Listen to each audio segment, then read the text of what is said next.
What up, YouTube? You guys seeing my face again, so you know what that means. We got another video today.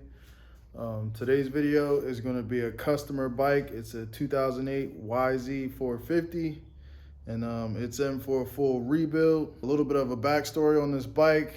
He's actually a friend of the guy that owns the CR450 that I just did, and he come over here with him when he came to pick up his bike, and he said he had this 450 that was causing him issues, but the kick was he already had it at another guy's house, another mechanic or whatever you want to call him. And I told him I'd check it out for him, so he decided to go pick it up and bring it to me.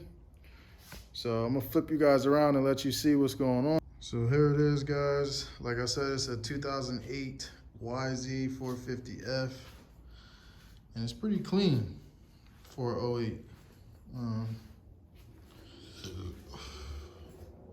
Aside from the fact it needs a full rebuild. But air filter looks pretty good, like it's a newer air filter. So whoever he bought this bike from did take care of it. They tried to polish the frame. But as you guys see, this bike is exactly how I got it. Got the bike like that. Then I got this tote full of parts. And then his engine cases and cylinder and cylinder head and all of that was just thrown in the tote. And yeah, this is the guy before me's work. This is how he split the cases.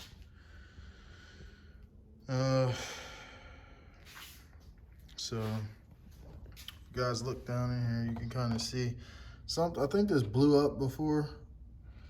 I mean, there ain't no other explanation for that outside of it being like clutch material or something, but it just looks like chunks of metal down in there. And I don't think it's anything from his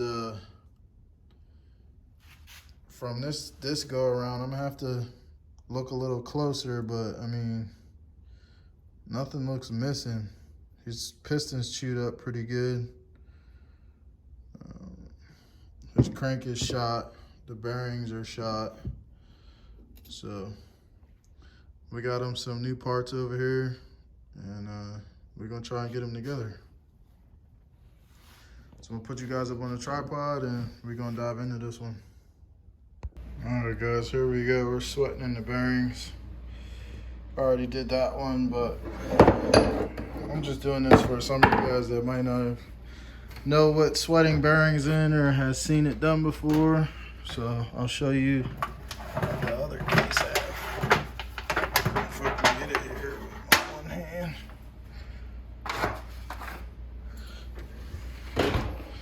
So there you go.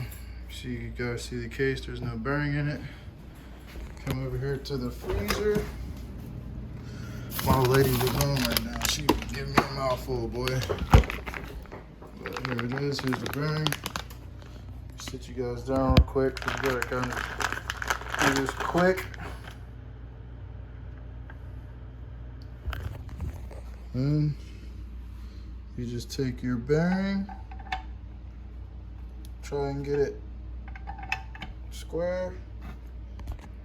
Sometimes you need a little persuasion. Boom. That's how you sweat in a bearing, guys. So both crank bearings are in. Cases have been cleaned out, all the metal shavings and all that crap. So see you guys back out on the bench.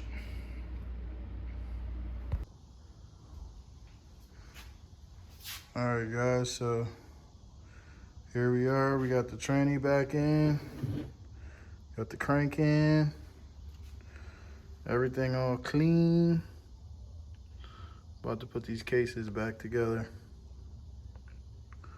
So I'll pick the camera back up when I get the cases all buttoned up. I mean, you guys know the gist already. This model doesn't have a gasket. You just apply some sealant to the mating surface, slide the other case on top, boom, done. So I'll get back with you when I get it buttoned up.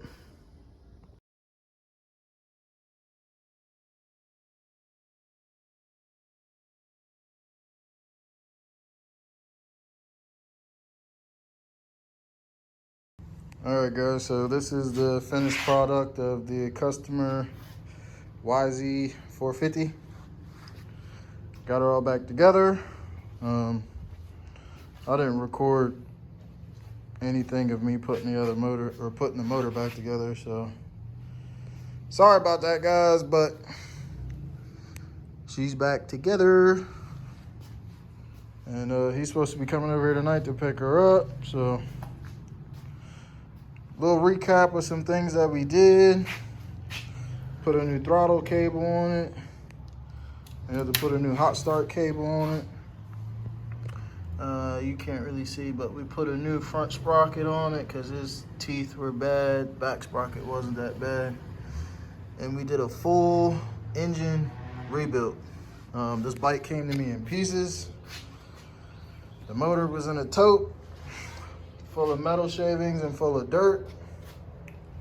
And I cleaned him up and got him back together, man. Also added a little fuel screw. Took his fuel screw, the stock one sits all the way up in the carburetor and it's hard to adjust. So I got the little Tusk fuel screw with the knob, so it's easy to adjust because the bike was running a little lean. Like it was, you know, backfiring and popping on decel and stuff, but all it took was just a little adjustment with that screw and it stopped doing that. So I think he's good now. He is gonna need clutch plates in the future. I told him that because his clutch plates were pretty bad, but he said he ain't worried about it right now.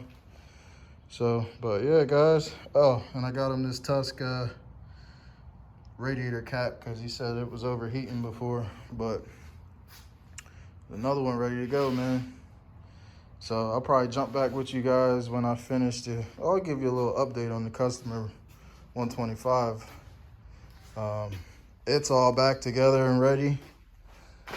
He has to bring me, that's my back wheel. He has to bring me the back wheel. He took the back wheel to a motorcycle shop to get the tube changed. And I gave him my front wheel because it had a good tube in it. And I'm getting it out of here because I don't need it or want it. And I didn't want to throw it away, so I just gave it to him. And yeah, he got new chain, new front sprocket as well.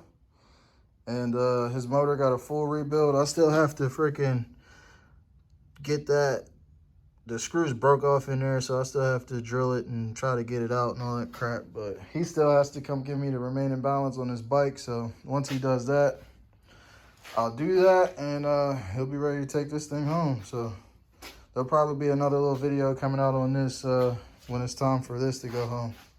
All right, guys, so that's going to be a wrap on this one. Comes another customer bike, gets fixed, get ready to get picked up. As always, man, I appreciate you guys for watching. Like, share, subscribe, and I'll catch you on the next one, man. Peace.